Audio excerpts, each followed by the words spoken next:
filling in for me last week. I was doing a family week, and I hear she did a great job. And if any of you have any questions, I don't know if I could answer them, but I sure would attempt to. And also, I think Cam filled in for me 2 weeks ago. So I've been out of pocket, but I'm here. I've been working. So, which, that is what I love to do. I love being in those groups and doing family weeks. And so what we were going to talk about a couple of weeks ago, and I decided to go ahead and do it today, is about dreams and goals. If you never have a dream, you'll never have a dream come true. That's a song that's in South Pacific, if y'all don't remember that phrase. And so we must have a dream or, and something to look forward to. I've read in a magazine at a doctor's office when I was 10 years old that a guide for a happy living is someone to love you, and something to look forward to. And I think a dream and a goal is something to look forward to. So in writing this and going back over it and reading it, I thought to myself, this is exactly what my grandson Spencer has been doing the last 2 years, since summer before last. So I texted him and asked him if I could use him as an example, and he said, well, call me. So I called him, and he could hardly breathe. He was working out, and that's part of his story. And so we talked quite a bit, and he said absolutely that I could share his story, and we witnessed it firsthand, and it's still going on. So Spence's story is that he got a full scholarship, full ride to play ball in St. Louis, football. And then summer before last, his parents took him to the Cooper Clinic in Dallas, and they discovered that he had a problem with his back. And the doctor encouraged him to never put on another football helmet, or in other words, don't play football. He said that one hit could paralyze him from the waist down. And so that summer, because he did play on the line, the coach had wanted him, he's always been a large boy, tall, big boy, and they wanted him to gain 60 more pounds. And so he spent the summer gaining that weight. And then he found out he couldn't play football. And so he took, what you've heard, he took lemons and made lemonade out of it. What he started was a fitness program, and everything that I want to talk about is he did everything on here except maybe one thing, and the importance of how he did this. And he didn't have anyone to guide him. I mean, now his parents would help him along the way anyway, but this was his idea. And he told me this morning, when he started this, he weighed 299, and this morning he weighs 200 pounds, and they're not wanting him to lose beyond that because he's tall, but he's muscled. There's not an ounce of fat on that boy. But anyway, I've watched him all summer, and the first of the summer, I watched him last summer. He started last summer. And then the first of this summer, he came to my house one morning, and he walked back to my office thing where I keep my books, and he said, Minnie, that book you had, Fat Boy, Slim Man, Thin Man? I said, yeah. He said, do you still have it? And we went back there and looked, and he said, can I borrow it? So that's been back there for years, 10 years at least. But he had noticed it. Anyway, he took the book. 3 or 4 days later, he came back, and he said, do you know this man that wrote it? And I said, yeah. And he said, do you have his phone number? And I said, I can get it. So I got my friend's number, and called him and asked him if my grandson could call him, and he said, absolutely. I did not know what Spencer wanted his number for, but anyway, I gave him the number, and he called him, and that was the beginning of I believe, of him getting outside support. And but for him to remember something that he saw on my shelf 10 years ago. So anyway, he also had one of his suite mates at school and a roommate at college. They Spence went online and found what they called a 75-day challenge. And they started that together. The young man didn't finish, but Spence did, and he's continuing to do it. So as I go through this, I'm going to kind of highlight a little bit of the things that he did and how much effort he put into this, and sometimes how little effort, I won't say y'all, but I put into, having a goal and, and really following through with it, But he's a perfect example of how this process will work, on how to put a dream and a vision into a goal, and that goal into reality. So I'm not just bragging on my grandson, I am bragging on him, but I have watched him all summer, and it has just been a marvel of what he's done. And as I go through this, I'll highlight what he's actually did. And so the first thing, in having a vision of what you want for your life, the first thing is ask yourself, what's missing in your life? What is missing? What is something that you would like to do or change about yourself, or an adventure you'd like to go on, or travel, or a new job, or put in a business? What's missing in your life? That's the question. And then, do you really know what's missing? And then if you do, what's holding you back from living the life that you really want? What holds you back? And it could be something small, or it could be something large. It is about seeing there's a missing in your life, and what would you like to do to fulfill that mission, that change.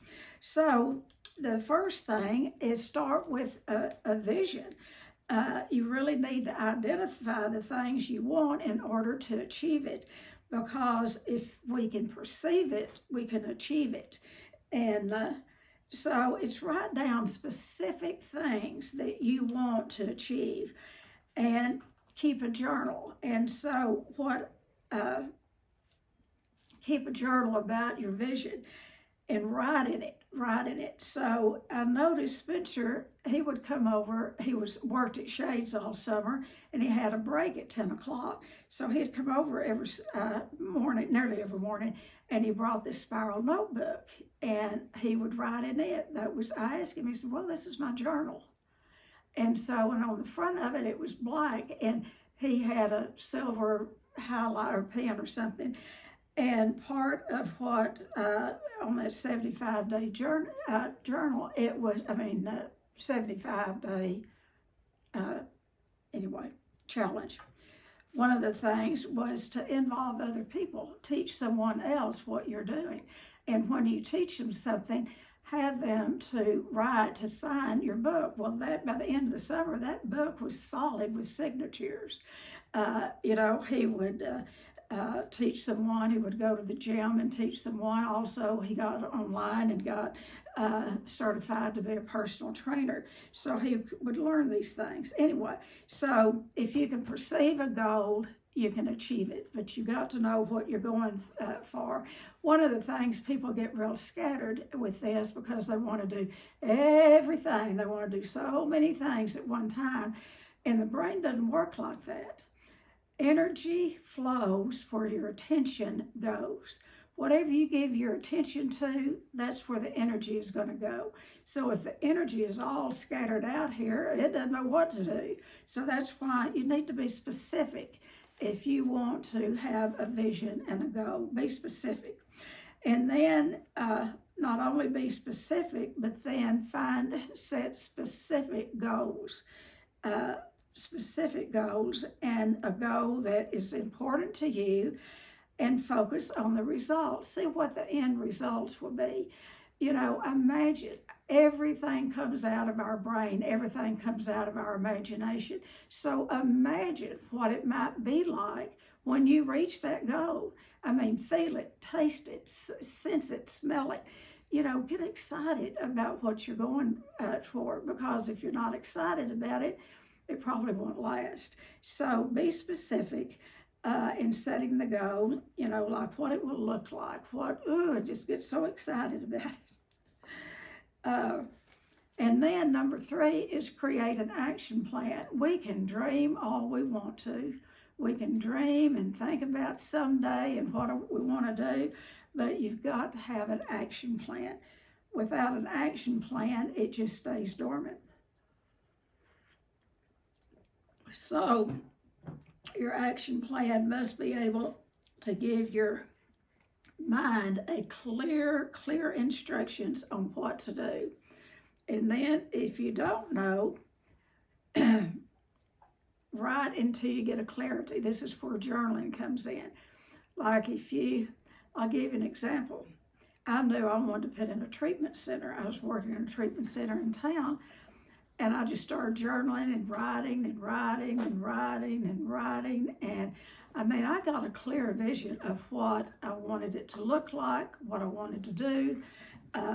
I didn't know for sure how to do it, but that was a start. So action then is to start writing, and then do your research. Do your research.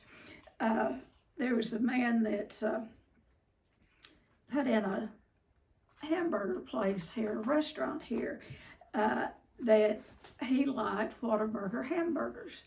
And so in order to, and they stayed busy all the time, they had long lines, and this guy was retired and he thought he wanted to put in a hamburger place so he could have extra income for his retirement. And so what he did, he went to work for Whataburger. He learned everything about how really he started, you know, with the cooking, the cleaning up, everything. So he did his research by working in a hamburger place. And when he started, it was set up like Whataburger and became very successful. So the action is to research it and then figure out what your goal is going to be. And be specific on the action and the time that you're going to take the action. For instance, you know, be specific. I'll work out for 45 minutes. One of the things that I did is I was real busy at the treatment center where I worked, and I would allow so much time a week to look for a place to rent where I could put the treatment center. So that's one of the things that I did, a specific time, because I knew if it was just random, I'd never do it. So number 4 is, I hate to tell you, it takes hard work, you know. So work hard and take action every day. Take some action towards your goal every day. For instance, Spencer, he was so consistent. He had a plan. He went to he had to go, anyway, went for some physical therapy, but the man was also a personal trainer, and he helped him, and he got a solid plan down, and he did it every single solitary day. I don't care what was going on, if they were traveling or whatever. He had to be in a hotel where he had the, you know, a gym, and I mean, he did it every single day. And then he knew he had to change his food, and he changed his food plan. And he still religiously sticks to that food plan. And he said to tell y'all if if it is about weight loss or muscle building or anything, he said if the progress had been, he said that his progress was very slow. It was very slow getting started.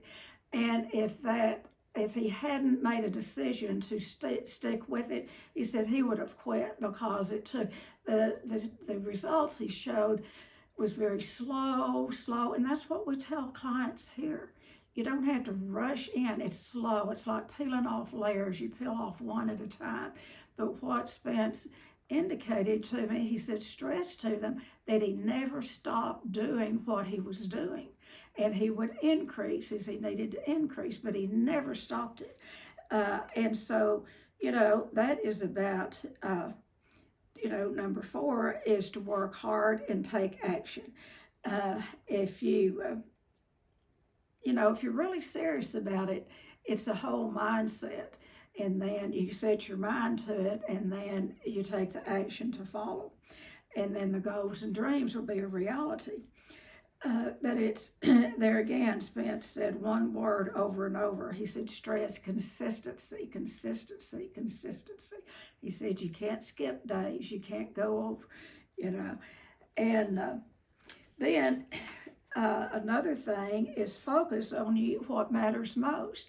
You're going to have to focus. And the 3 P's are the purpose, your priority, and the productivity. You've got to have a purpose, and then make it a priority, and then be productive in what you're doing. Those 3 P's, purpose, priority, and productive. And then number 6 is join the Success Club. If you want to be a success, stay around successful people. Don't stay around losers that's, doom and gloom. For those of us that have the privilege of being in 12-step programs, we hear, we'll hear, particularly from newcomers, the doom and gloom. But what keeps us going back is listening to the success stories and hearing recovery. And so join the Success Club. Be around people that are successful, and notice their behavior and notice their priorities. I read somewhere it's been said that we are an average of the 5 people we spend the most time with. Think about that. The 5 people that you spend the most time with, you average that up, that's pretty much who we are.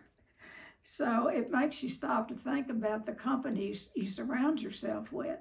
There again, isn't it wonderful to have a place like the 12-step program where there's consistency? And once you get healthy enough to notice, the healthy ones from the ones that still, really on the path but haven't quite arrived. You want to hang out with the winners. That's what you hear in 12-step programs. So this is about joining the Success Club. If you're wanting to put in a certain business, call somebody in that business, take them out to lunch, talk with them, ask them how they got started. Whatever your dream and goal is, find people that have been successful in it. Don't find people that have gone bankrupt or didn't like it or got it, find people that are successful. And then every week or 2, meet up with people that are successful. They're out there. And because they're going to be, that's going to can be some energy that will help you stay with your goal. If you can hear other people be successful, I can give you a list of businesses that do this. Different types of companies that really have their new people stay around the real successful ones in the company. So number 8, I'm running this into the ground, but be 100% committed to your dream and your goal. Be more than interested. If you really want a dream and a goal to come true, be interested in it and stay. That's like duh, Yeah, be interested in it. Be committed. And then have an accountability partner, someone you can report to every week or every few days in order to stay committed. Because, left to our own devices, we'll kind of take little side roads and, and get, disgusted or disappointed or whatever and get off of our goal. And that's where doesn't matter if we're talking about recovery or, and then a 12-step program, we have got accountability written into the program by having sponsorship. That if you're, putting in a business or you're doing something, like Spence, changing his body or changing their vocation, anything, get an accountability partner. And so this young, his friend and him, he lived in California, and they stayed in contact together. And the kid would tell him, the young man would tell him when he got off the path and he tried to get back on. But that helped Spencer. I mean, it just, the more his friend couldn't stay on it, the more Spencer chose to. So whatever that's worth, but it keeps your commitment. And another thing about commitment, tell as many people as you can what you're doing. Tell them what you're up to.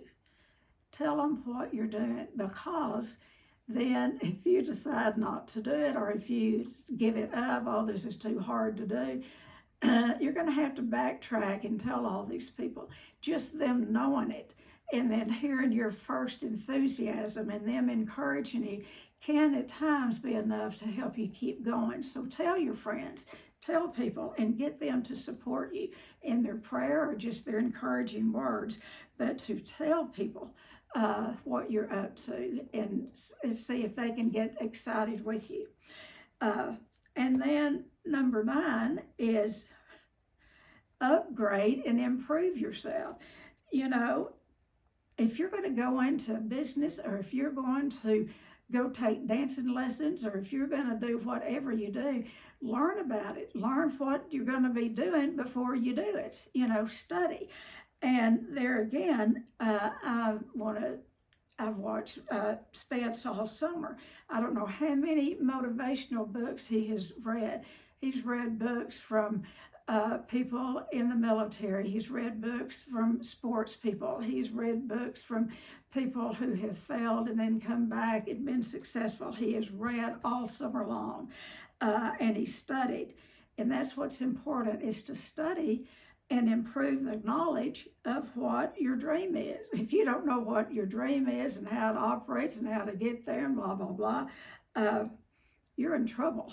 So study it, because it may be something you don't want to do once you see how it all unfolds. But if you do want to do it, then educate yourself. If it needs to be, go back to school. I don't know how many of you were on the alumni call last night, but the speaker that was on there, she was here many, many years ago, and she probably was one of and she knows it and she admitted it, was probably one of the sickest people we have ever had to enter the doors of Shades of Hope.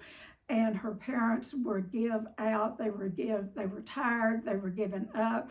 They just dumped her at the door and put that car in gear and off they went. They were tired. They'd spent money, they'd spent time, they'd spent treatment. She'd been in and out of 10 or 12 treatment centers. But what that young woman did, and she was a handful. We had every reason in the world to discharge her at least 25 times. But, we're the type of treatment center, we just hang in like a bulldog, because I'm a good Al-Anon. I see people's potential, but I also know our program. And I know for a fact, if people will do what is recommended to do by the staff at Shades of Hope, they cannot do anything but recover. If they do it, they're going to recover. If they don't, they may not. They'll probably go to another treatment center. But this young woman finally, after many threats of sending her home, something changed in her. Something changed. And she began to do her work. She started participating in groups. It was little by slow. And she didn't want to get the staff too excited, because she wanted to keep her old ways out here just in case she needed them, So she didn't push forward real fast.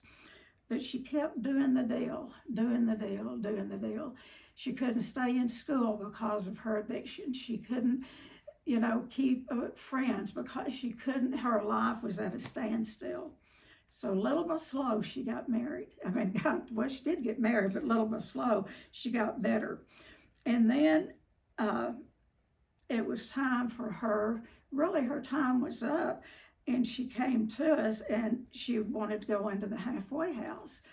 And so she stayed in the halfway house. And then long story short, what she said was, I'm not even going to have a discharge date. I want to forget about a discharge date. And she wound up being here 2.5 years. But while she was here, she got a job. She started to school. She went to ACU. She graduated. She was valedictorian of her class.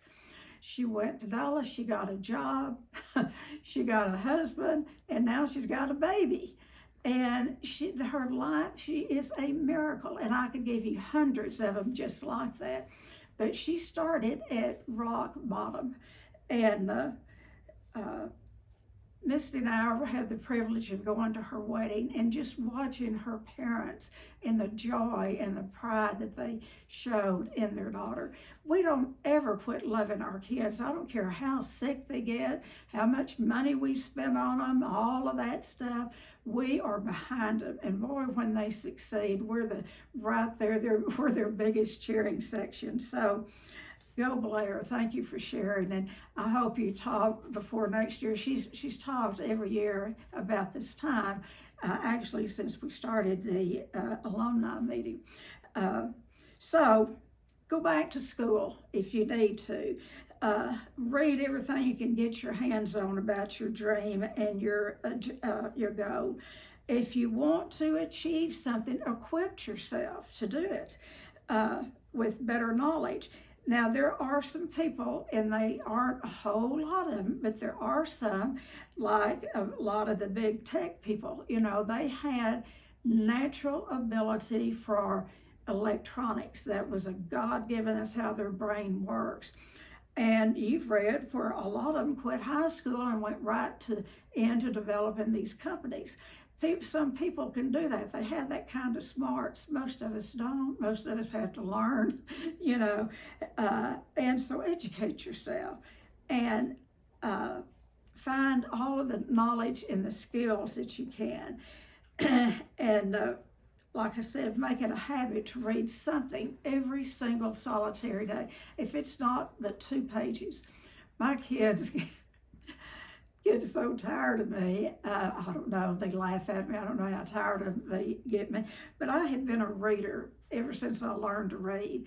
All of my life I read everything. And I mean, if I go to a doctor's office and there's old bad magazines in there, old ones, I read them. I don't care what it is. I'm going to read. And then I'm not the sharpest tool in the chest, but I remember, I retain. I can't remember what I had for breakfast, but I can remember what I read. And so I'm always coming out with these answers to things that my kids are questioning. And they said, Mother, you read it. What book did you read that out of? Or what magazine did you get that out of? But I love to read and find out stuff. So, if you're going to have a dream come true, educate yourself about it. Read something every day, if it's not but 2 pages. Number 10, envision the success you want every day. Now, this is the one thing that I don't know that Spence did, but what this is I don't know if y'all have heard of vision boards. Make a vision board, and I'll tell you how to do it. I made one before I found shades. I had not even found the property. What that is, you take a big piece of poster board, go to magazines, cut out pictures in magazines. If you draw, you can draw it. Draw or visualize what's in your head and put it on that vision board, and maybe what you would need to get there. On that vision board, I drew my office that it had French doors, and you could look out and there was pink flowers around the door. Some of y'all that are newer, our dorm has burnt, and my office was in the dorm. And where Shades is now, it used to be a small kind of upscale little shopping center. In my room, my office was very fitting. It was a dress shop. So it was, I had pink carpet, but it had French doors and greenery outside the door and pink flowers painted out there. That's what I had put on my vision board, and I'd never seen the piece of property. That's what happens. What you can visualize it's amazing. You put it out there in the universe catches it. It also catches the negative. So visualize the success you want and what you want, how you want it to feel, and be committed to taking the action and create a vision board. And besides all that, it's fun. My kids had some fake money laying around that left over when they used to play. Anyway, there's some fake money, and I took that and glued that on that poster board because I didn't have any money to go in business, so I played like I did. I put it on that vision board. So make a vision board. And then 11, find a way to create your progress.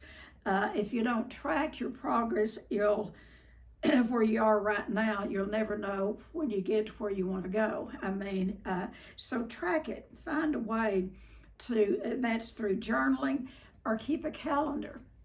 You know, one of the things that I'm on is this walking campaign because, you know, I've been very sick and I haven't been able to walk.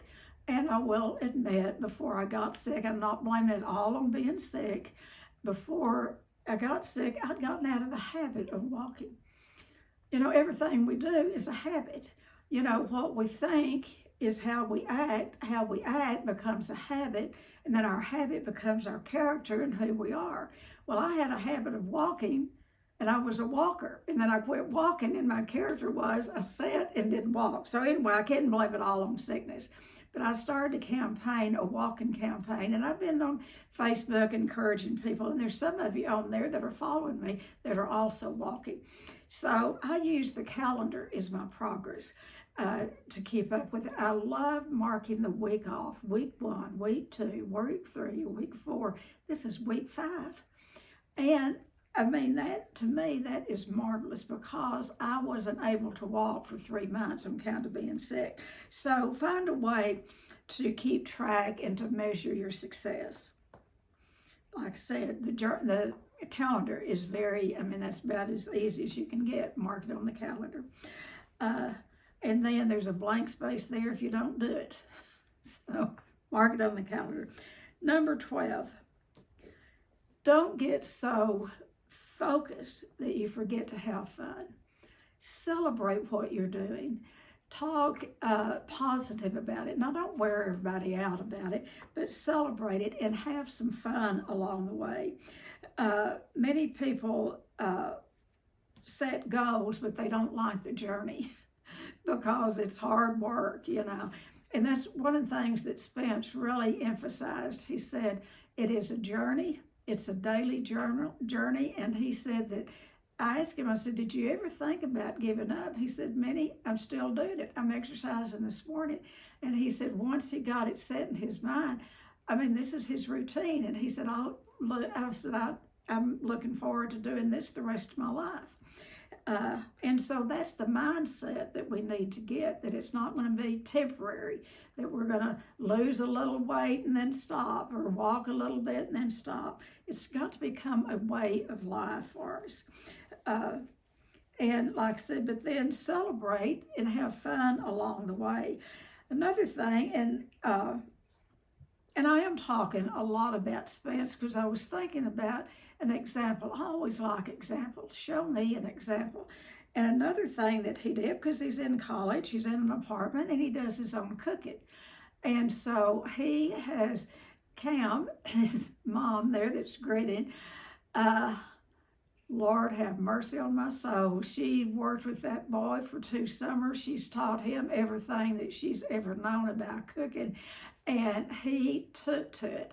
When they moved him, back to college, they had to rent a small U-Haul trailer to take all of his cooking stuff. He is Chef Spencer now. And before he went back to school, he brought his grill and his cooking stuff over here and his food. And he had some friends over, and he cooked for them and played like he was like one of those, you know, chefs that throws food at them. Anyway, so he had a great time learning how to cook, and he will hardly, I mean, he will go to a restaurant, but they're very few, and they have to be, you know, something where he can eat. And, you know, that's how I am, but I'm not, I mean, he is really on it. He's not going to put anything in his body that is not good food.